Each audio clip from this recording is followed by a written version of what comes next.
que bueno, se tiene que crear otra proteína ahí que se llama alcohol deshidrogenasa, pero al mismo tiempo lo metaboliza el hígado. ¿Qué va a pasar con esto? Estas moléculas son de las que menos se deben de combinar con el alcohol y son de las que más se consumen y entonces de las que más a veces tenemos contacto con moléculas alcohólicas. Hay que tener mucho cuidado, ¿eh? Y sí que tener mucho cuidado al estar utilizando AINES y al mismo tiempo irnos de fiesta o de pachanga, no sé cómo le digan ustedes, y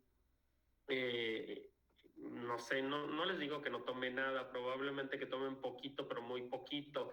El problema es saberse controlar, ¿verdad? Yo no soy quien para asegurar que muchos no nos controlamos, muchos no se controlan, pero bueno, hasta ahí sí les pediría que tengan en cuenta esto. Este no es un problema de animales, normalmente a los animales, menos de que querramos hacer alguna broma o algo, se les da alcohol, pero en situaciones normales somos los humanos los que estamos abusando de estas moléculas en conjunto con el alcohol y vamos a tener problemas, pero importantes, incluso ya sea del mismo alcohol o ya sea de la misma molécula que estamos consumiendo como AINE. Bien, bueno, pues esta diapositiva ya la damos por terminada y vamos a comenzar con la primer familia de fármacos, se llaman salicilatos y vamos a comentar algunas cuestiones muy puntuales de esta familia. Lo primero es que tiene las 4 características muy bien diseñadas, muy bien implementadas para esta molécula y que a final de cuentas esta es muy buena como analgésica. Probablemente esta sea su mejor característica analgésica, buena como antiagregante plaquetaria, buena como antiinflamatoria y buena como antipirética.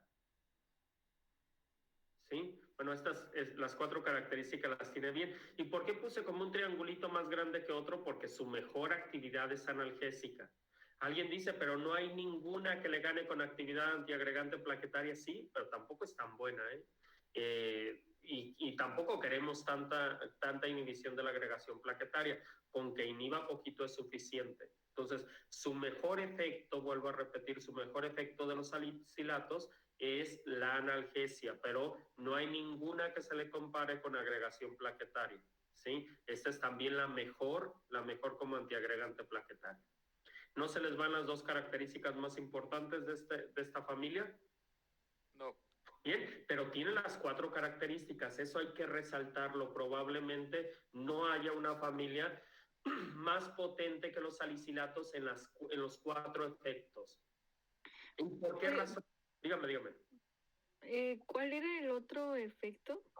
A ver, aquí les va analgésico como el mejor, antiagregante plaquetario muy bueno, no hay ninguna que se le compare, pero tampoco es excelente porque no queremos una antiagregación plaquetaria inhibida por completo, queremos bajarla nada más. Y luego tiene buen efecto como antipirético y buen efecto como desinflamatorio. No es que sean malos los efectos, pero el mejor es analgésico. ¿Sí? ¿Sí me entendieron eso? Esa es la primera característica.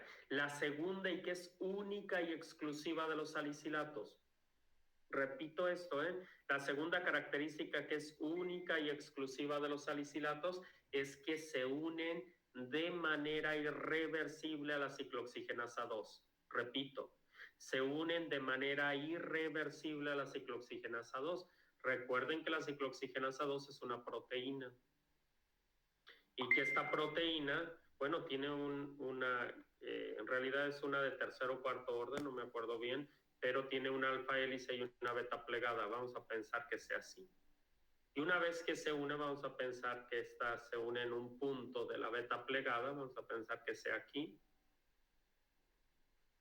Cuando se une no se le vuelve a despegar, ¿eh? No se le vuelve a despegar hasta que esta proteína se destruye. ¿Cómo se va a destruir esta proteína? Bueno, pues la célula la detecta como una proteína ya anómala.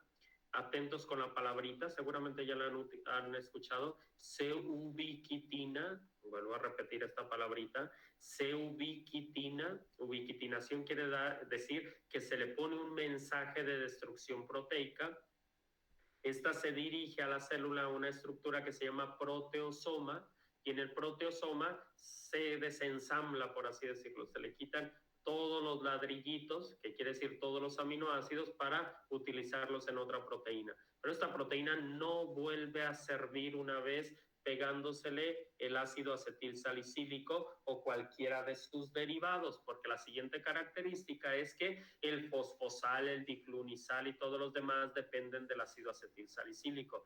Es la transformación pegándole algún radical o pegándole alguna molécula activa, la misma molécula del ácido acetilsalicílico. En otras palabras, es que se está transformando para otras moléculas. Y total, para dejarles más sencilla la situación, el más potente de esta familia es el primario, que es el ácido acetilsalicílico. Todavía no hay nada que se le compare ni en esa familia ni en algunas otras, porque este es muy, muy potente. Bien, y bueno, ciertamente sí hay uno mejor con efecto analgésico. Algún día nos decía un maestro que era un investigador muy importante de la Universidad Autónoma de Aguascalientes, que para su para su punto de vista, el más potente de todos los AINES era el ácido acetilsalicílico. Y bueno, alguien le hizo la pregunta y ya medio se trabó un poquito, le dijo, bueno, ¿el más potente en qué sentido de los efectos? Y él dijo, es que en todos. Ciertamente, si nosotros equilibramos las potencias, los salicilatos, no hay ninguno que tenga equilibrado tanto como los salicilatos, pero sí no es tan potente en algunos aspectos. Porque si nosotros decimos, bueno, como analgésico hay mejores, tenemos el ketorolaco, como antiagregante plaquetario, ciertamente aquí sí es el mejor. Pero como desinflamatorio también tenemos a los derivados del ácido propiónico mucho mejores, y como antipirético tenemos a los paraminofenoles o a las pirazolonas mejores que los salicilatos. ¿Qué quiere decir lo que les estoy diciendo? Que es bueno, son muy buenos porque tiene todo equilibrado, pero lo único que es mejor que todos es como antiagregante plaquetario. ¿Sí? ¿Les quedó claro esto que estoy diciendo? Sí. Y además es que lo que les acabo de decir, que una vez que se le pegue a la ciclooxigenasa, no se le vuelve a pegar. ¿Por qué? No se le vuelve a despegar, ni a pegar ni a despegar, porque se pega con un enlace peptídico, y al pegarse el enlace peptídico no hay vuelta de hoja.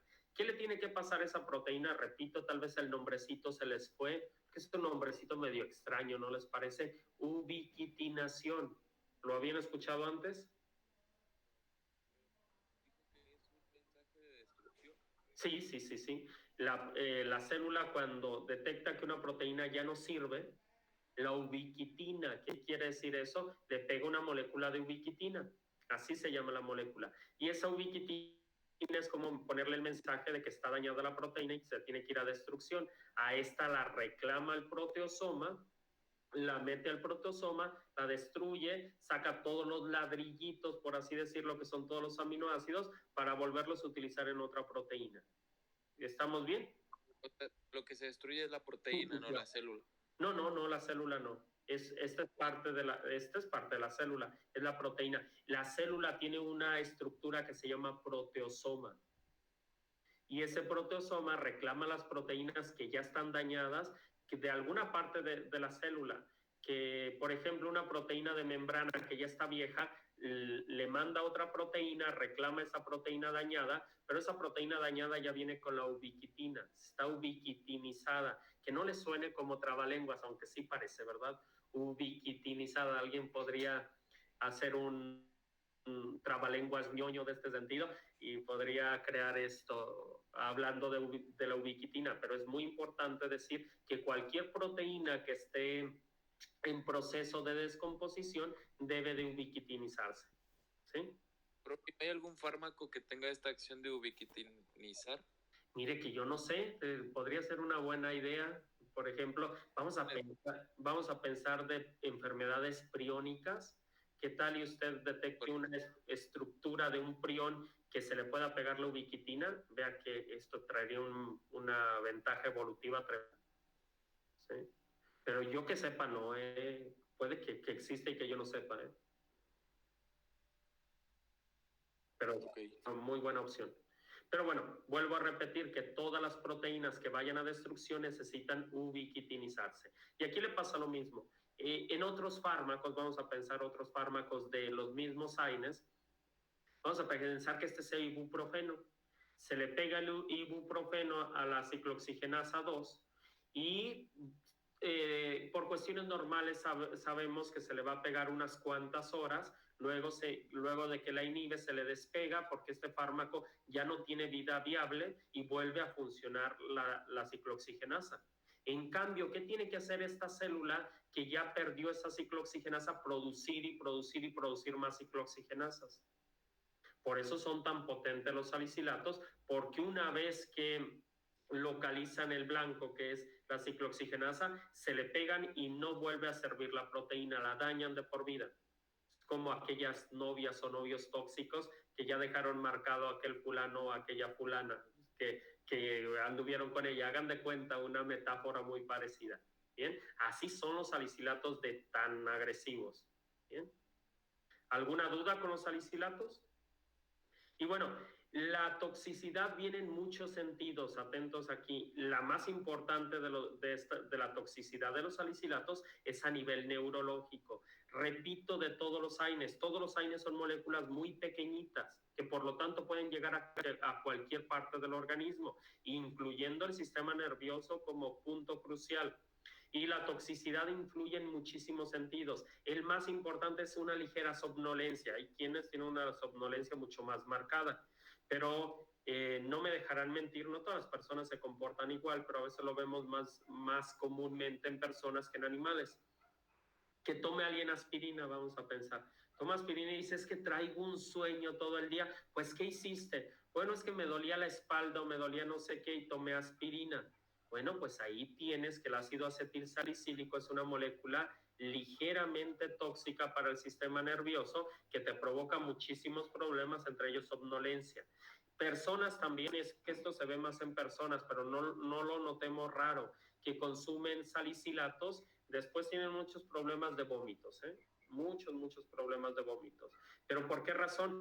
Dice, no, es que ya tiene una úlcera. Probablemente no, esperemos que no sea que ya tenga una úlcera gástrica. Es que está siendo tóxico y aquel par craneal que inerva todo el tracto gastrointestinal está teniendo problemas para la comunicación. Entonces, lo primero que hace el cuerpo cuando siente que hay una descompensación es creer que el tóxico está en las vías de entrada del sistema digestivo. Entonces, lo primero que hacemos es vomitar. ¿Bien? Cuando nos da un mareo, por ejemplo, ustedes saben, ya lo vimos en la clase de antimicrobianos, que tenemos en el sistema vestibular donde tenemos la cóclea, dentro de la cóclea tenemos los famosos otolitos. Y esos otolitos es un sistema como niveles, habíamos dicho, de un albañil, ¿sí? ¿Y qué pasa? Bueno, aquí vamos a entender eso. Tiene una forma muy exclusiva. Yo se los ponía cuadradito, pero en realidad tiene una forma muy extraña. Tienen como unas ciertas burbujas que estas nos animan en qué situaciones estamos. Y cuando, por ejemplo, nos ponen a quebrar una piñata, que nos ponen un pañuelo y entonces nos empiezan a dar vueltas y vueltas y vueltas y vueltas, entonces nos descoordinamos. ¿Por qué? Porque esto se mueve de un lado para otro y no se descontrola. Y se nos descontrola. No sé si se han subido a un juego mecánico y cuando se bajan del juego mecánico todavía sienten que van arriba, como que no se coordinan, ¿verdad? ¿Qué está pasando? El sistema vestibular no nivela los otolitos. ¿Bien? ¿Y qué va a hacer? ¿Por qué nos da vómito después de esto? Dicen, es que me mareé y vomité. Lo que hace directamente esto como un arco reflejo es que aquí pasa lo mismo con los salicilatos, pero estos sostenidos por mucho más tiempo. Esto hace un arco reflejo directamente al tronco cerebral. El tronco cerebral tiene señales vegetativas, señales de vida o muerte. ¿Qué le dice al tronco cerebral? Muy probablemente tiene algo mal, ha de haber comido alguna sustancia tóxica, vomita, y le manda una señal directita al nervio vago para decirle, ¿sabes qué? Te tienes que contraer el estómago, ¿para qué? Para que aviente todo lo que tiene ahí que probablemente tenga el tóxico. Mentiras, no había ningún tóxico. Lo único que no sabía el vestibular es que existían los juegos mecánicos, por ejemplo. ¿Quién no sabe el sistema vestibular? Que nos van a provocar estos problemas. ¿Bien? ¿Les queda claro esto?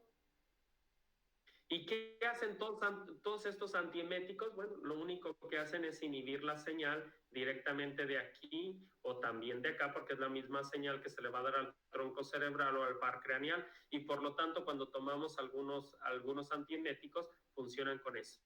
Más o menos inhiben la señal de respuesta del vómito y bueno, nos paran el instinto emético.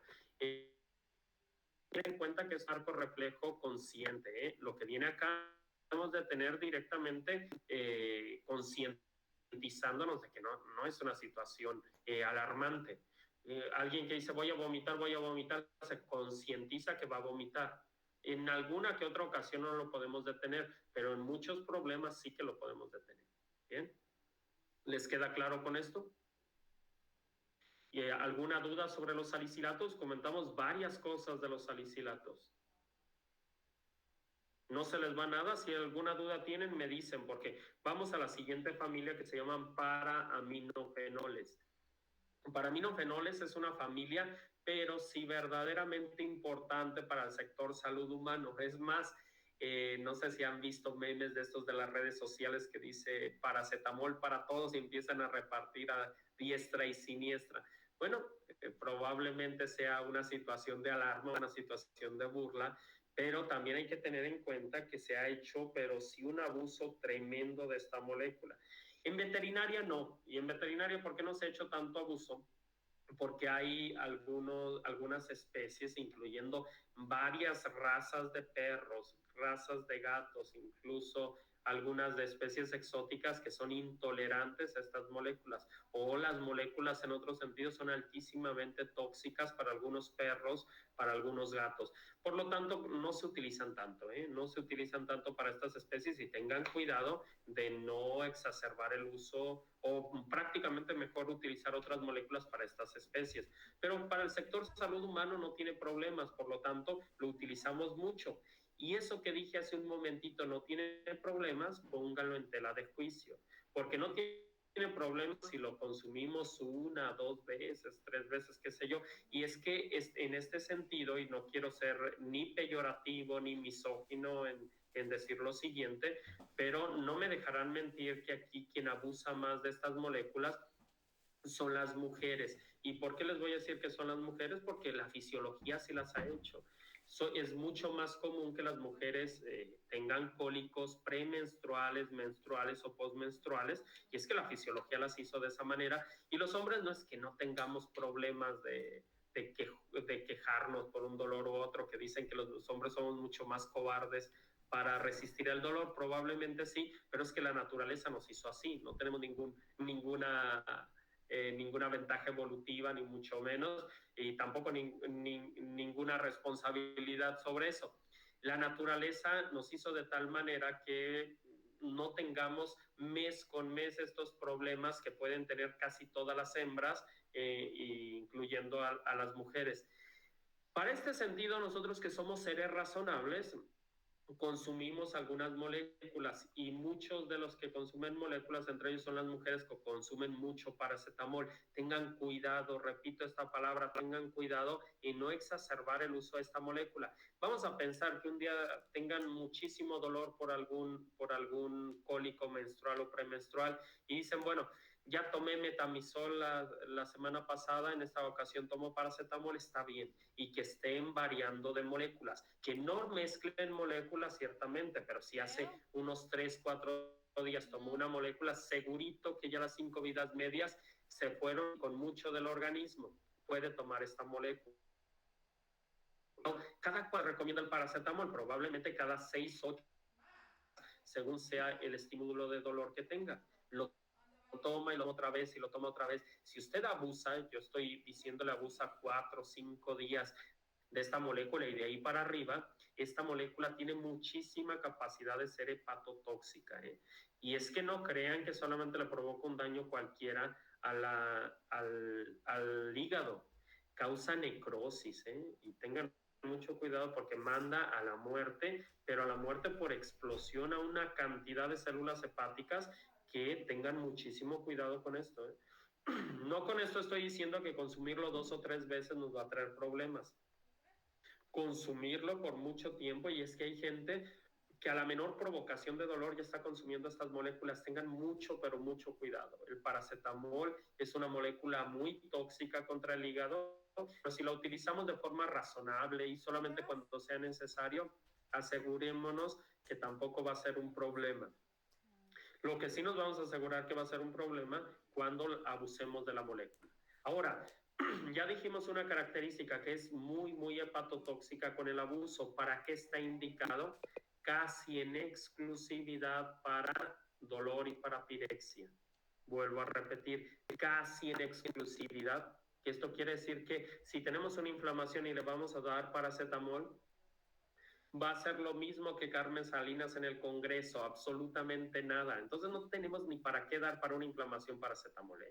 ¿Para qué si vamos a dar esta molécula como el paracetamol, que es el más importante de la familia de los paraminofenoles, para problemas de dolor y para problemas de fiebre?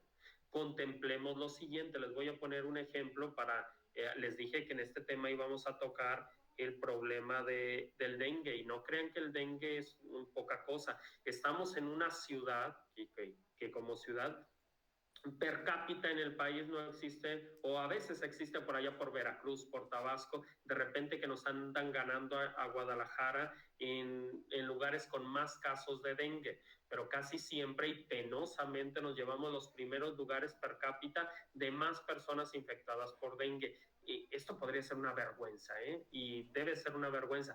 Pero nosotros tenemos que entender por qué razón se da paracetamol y no se da otro AINE para quitar el dolor y para quitar la fiebre. ¿Quién me puede decir la razón de por qué se da paracetamol y no damos, por ejemplo, aspirina como medicamento? Estoy haciéndole promoción, ¿verdad? ¿Por qué no damos ácido acetilsalicílico y sí damos paracetamol? A ver, dígame. Porque tiene poca unión a proteínas plasmáticas. No, precisamente eso no va a ser la razón. Vamos al mecanismo de acción, ahí va a estar la razón. Otra, perdón, es que inhibe a la COX-3. Ándale, pero la COX-3 está implicada ¿en qué? Eso es todavía teoría, la COX-3 todavía se desconoce la gran mayoría. Vamos a cosas que se conocen. No inhibe la COX-2, ahí estamos bien, ¿verdad? Y si solamente inhibe a una molécula que secuestra una molécula, ¿cuál molécula secuestra? A ver, vámonos porque quiero que todo el mundo lo entienda. Si alguien se queda con dudas, dígamelo por favor. Sépase que la cascadita del ácido araquidónico va en este sentido, y es que aquí es sumamente importante poner la cascada del ácido araquidónico. Del fosfolípido fosfatidilcolina pasa ¿qué? Ácido araquidónico. ¿Hasta aquí vamos bien?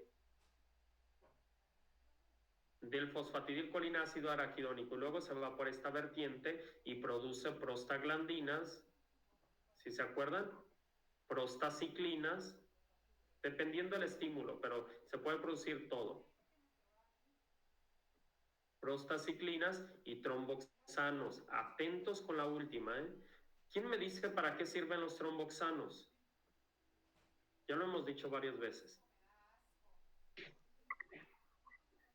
¿Para qué sirven los tromboxanos? Estos son para tienen que ver con la inflamación, ¿no? Con la coagulación, es como el engrudo. Estoy diciendo tonterías, pero estoy diciendo como una analogía. Imagínense que aquí tienen el endotelio vascular, y el endotelio vascular sufrió un daño, que esto es muy común, no crean que porque se dieron un golpe ni nada, por la simple circulación venosa puede sufrir un daño, y esto se tiene que reparar. ¿Qué es lo primero para repararse? Que se le peguen los tromboxanos. Si se le pegaron los tromboxanos en este sitio, hace como un engrudo para que ahora sí vengan todos los factores de coagulación, incluyendo las plaquetas, y comience a crearse entre todos los factores de coagulación el fibrinógeno que se convierte en fibrina, y ya después tengamos el lugar sano, o el lugar con la compostura que debería. Vamos a pensar que aquí era la continuación. Después del proceso de coagulación vamos a tener una cicatriz en el endotelio vascular. Vamos a pensar, le vamos a poner con otro colorcito verde, que si bien tiene que ver con fibrina, con células endoteliales, bueno, pues tiene que ver con un proceso de cicatriz a final de cuentas. Esto va a ser el resultado de que se hizo el proceso de coagulación y que se sanó. Bien, ¿Quién fue el que participó en primera instancia en el proceso de coagulación? Los tromboxanos. Esta es como la primera herramienta para limpiar y para poner el tapón. Si no existen tromboxanos, el proceso de coagulación se hace muy, pero muy malo.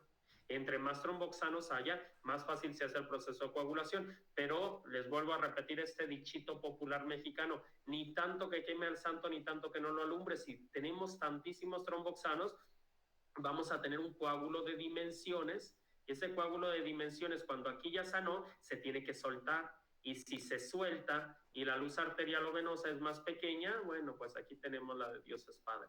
Se pega el coágulo, nos hace un émbolo, ese émbolo nos lleva a final a producir un infarto. Pero ¿cómo va el proceso de infarto? A una isquemia, la isquemia a una hipoxia, la hipoxia a una anoxia y la anoxia a la muerte. ¿Les quedó claro? Mucho peligro con esto. Por lo tanto, queremos que haya tromboxanos, por supuesto, pero cantidades verdaderamente controladas. Bien, ahora, todos atentos. ¿Quién fue la enzima responsable? Porque esto es lo que me interesa decirles del paracetamol. ¿Quién fue la enzima responsable de transformar el ácido araquidónico en estos eicosanoides? La ciclooxigenasa 2. ¿Vamos bien aquí todos los que estaban opinando y los que no? Pablo y compañía, ¿me están entendiendo esto? La responsable de transformar a esto es la ciclooxigenasa 2, pero aquí está la ironía del destino. Quiere decir lo siguiente, que el paracetamol, a diferencia de todos los demás AINES, a la ciclooxigenasa 2 ni la toca. No tiene ninguna fijación a esta ciclooxigenasa. A la que sí tiene fijación es a la prostaglandina. Secuestra la prostaglandina y toda la prostaglandina que se sigue produciendo. Aquí está listo el paracetamol para inhibir a todas las prostaglandinas. ¿A quiénes deja libres? A las prostaciclinas y a los tromboxanos. En cambio, todos atentos, si nosotros diéramos otros AINES, se inhibiría la ciclooxigenasa 2 y no tendríamos ni prostaglandinas, ni prostaciclinas, ni tromboxanos. Y atentos con el dengue. El dengue es una enfermedad hemorrágica. Si nosotros no tenemos tromboxanos, exacerbamos la cantidad de sangre que se tira por los tejidos, y ahí está peor el remedio que la enfermedad. Ciertamente no vamos a tener dolor, pues probablemente menos. No vamos a tener inflamación, tampoco. No vamos a tener pirexia o fiebre, tampoco. Pero tampoco vamos a tener sangre en los vasos sanguíneos, que ese es el problema. ¿Sí les quedó claro? Ya. O sea, se necesita de tromboxanos para que ayuden a la coagulación. Por supuesto. Y volten a ver, un tipo de dengue es dengue hemorrágico. Y el dengue clásico también puede conducir a dengue hemorrágico. Entonces, para el dengue está completamente contraindicado otro tipo de AINES que no sea paracetamol. ¿Por qué el paracetamol no está contraindicado? Porque el paracetamol a la ciclooxigenasa 2 no le hace absolutamente nada. A quien sí le hace es a las prostaglandinas. Aquí deja libre prostaciclinas, deja libre ciclooxigenasa 2 y la más importante, deja libre tromboxanos. Dejando libre tromboxanos, le estamos dando oportunidad al cuerpo a que, si por alguna razón se le está inhibiendo la vitamina K, que es probablemente una de las que se ven más dañadas con este virus, por lo menos responda de manera ideal o como pueda responder el organismo, para que no se esté desangrando el cuerpo. El problema es que nosotros le demos algo para todavía promover más el desangrado. ¿Sí les queda claro por qué está contraindicado los demás AINES? Sí. A ver, pero sí quiero ir a los demás. Quiero dar la clase para todos. ¿Los demás también me entendieron? Sí. Sí. Muy, muy importante esto, pero muy importante, porque es la única familia de fármacos que va dirigida específicamente a las prostaglandinas y no va dirigida en otro tono para prostaciclinas o tromboxanos. ¿Ok? Ahora vamos con las pirazolonas. Las pirazolonas son fármacos altísimamente indicados para procesos, al igual que los paraminofenoles, de dolor y de fiebre. Pero a diferencia de los paraminofenoles, estas sí inhiben a la ciclooxigenasa. Estas se van directitos a inhibir la ciclooxigenasa, y por tal motivo también se para la producción de todo lo demás de tipos de eicosanoides. Tenemos probablemente 3 moléculas de las más importantes, y total, la más importante de todas las pirazolonas es el metamizol, también llamado dipirona o también llamado neumelubrina. Ya habíamos dicho estos sinónimos. Este es analgésico, antipirético y antiespasmódico. Es probablemente la única familia que tiene estas características, y el metamizol es la única molécula que las tiene mucho mejor marcadas, estas tres características. ¿Hay más fármacos en esta familia? Miren, aquí los tenemos. Y tenemos el ejemplo de la fenilbutazona, que forma parte de las pirazolonas, pero el defecto de la fenilbutazona es que es muy tóxico. Es lo primero que le ponemos aquí.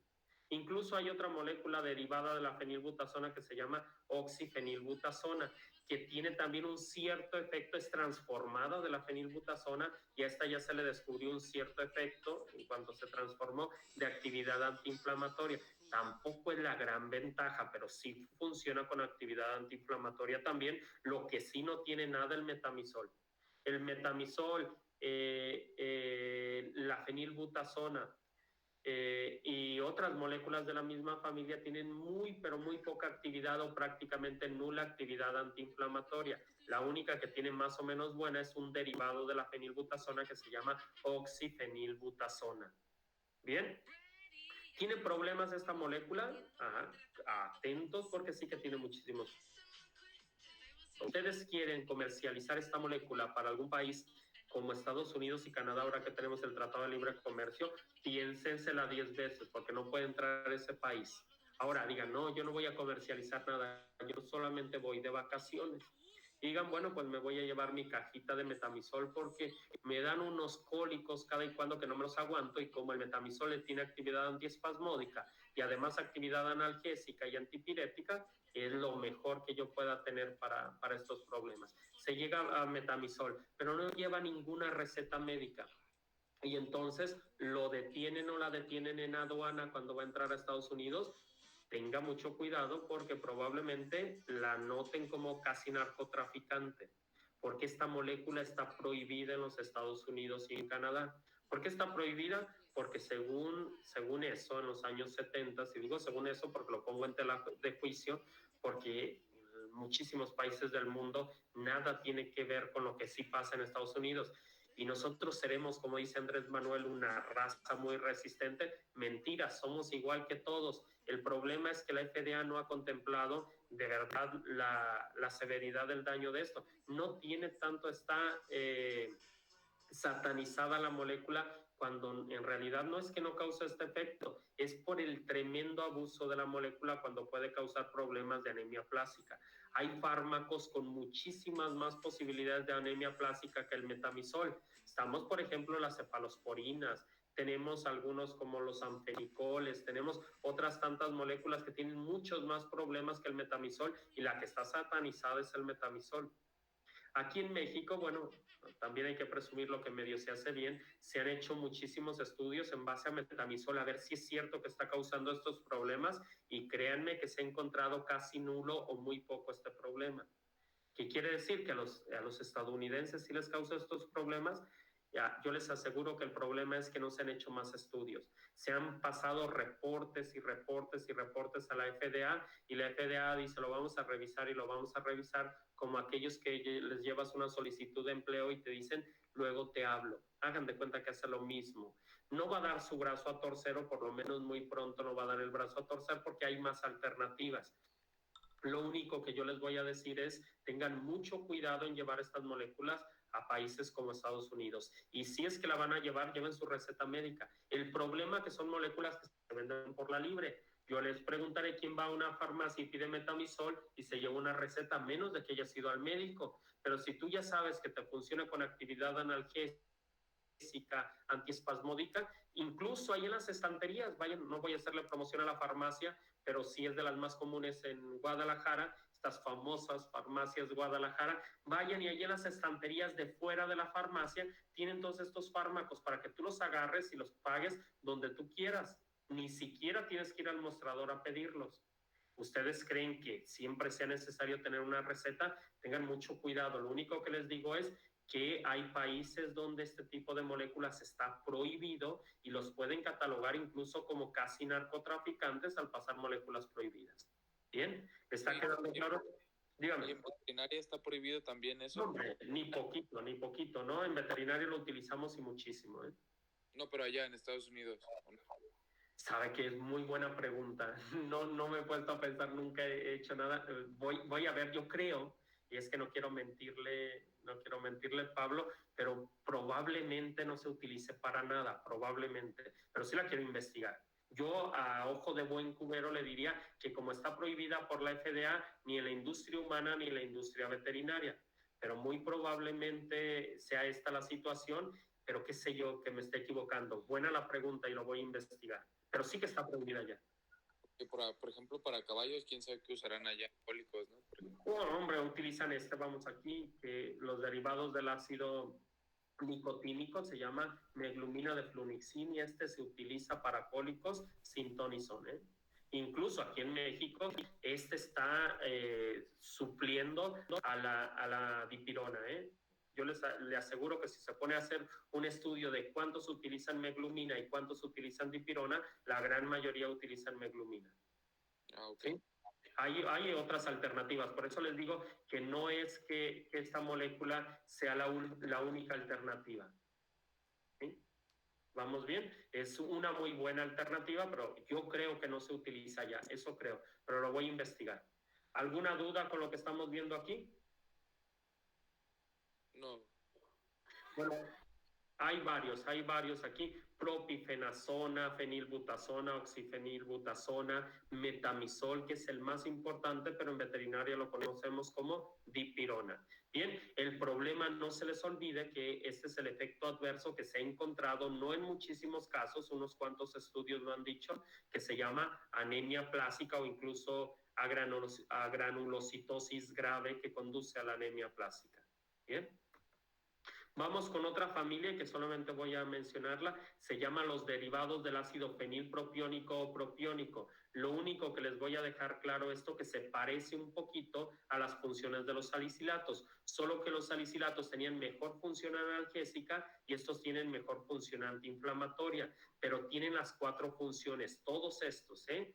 Solamente vamos, y con esto termino para no robarles tiempo. Recuerden que los salicilatos, su mejor función era analgésica, ¿verdad? Sí. Y esto, su mejor función es antiinflamatoria. ¿Vamos bien? Antiinflamatoria y acá su mejor actividad analgésica. Y luego aquí sigue, recuerden que era antiagregante plaquetaria, aquí sigue analgésica.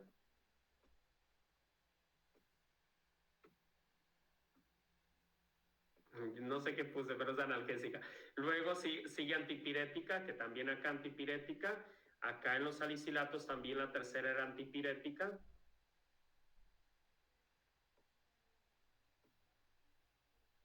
Y como última aquí era desinflamatoria. Y acá era la primera, ¿verdad? ¿Les queda claro? No sé si me di a entender que puse unas letras que no coincidieron nada, pero quería dejarlo claro. Aquí en los salicilatos la primera opción era analgésica, la segunda antiagregante plaquetario, la tercera antipirética y la cuarta desinflamatoria. Acá todo lo contrario en estos derivados del ácido fenilpropiónico. Antiinflamatoria como la más importante, analgésica como la segunda, antipirética como la tercera y como última que más o menos pues no buena, pero una función importante es como antiagregante plaquetario. ¿Sí? ¿Les queda claro? Sí, profe, ¿puede regresar una antes, por favor? Con todo gusto, ahí está. Era la que estábamos viendo ahí. Lo dejamos hasta ahí, atentos. Gracias. Atentos porque el día martes terminamos esto y el día miércoles tenemos examen. El examen de qué va a venir en respecto a INES, la gran mayoría lo vimos aquí en las 8 familias. Si ustedes le pusieron atención aquí, ya y con la tarea que tienen hecho, ya con que le den una repasadita cualquiera el día martes, tienen para el día miércoles tener un muy buen examen. Es que digo, para el día jueves tener un buen examen. Con clases tengo ustedes miércoles y jueves. El miércoles damos el último repaso, terminamos esto, damos un repasito y el día jueves tienen examen. ¿Sí? Muy bien. Bueno, pues que tengan buen día.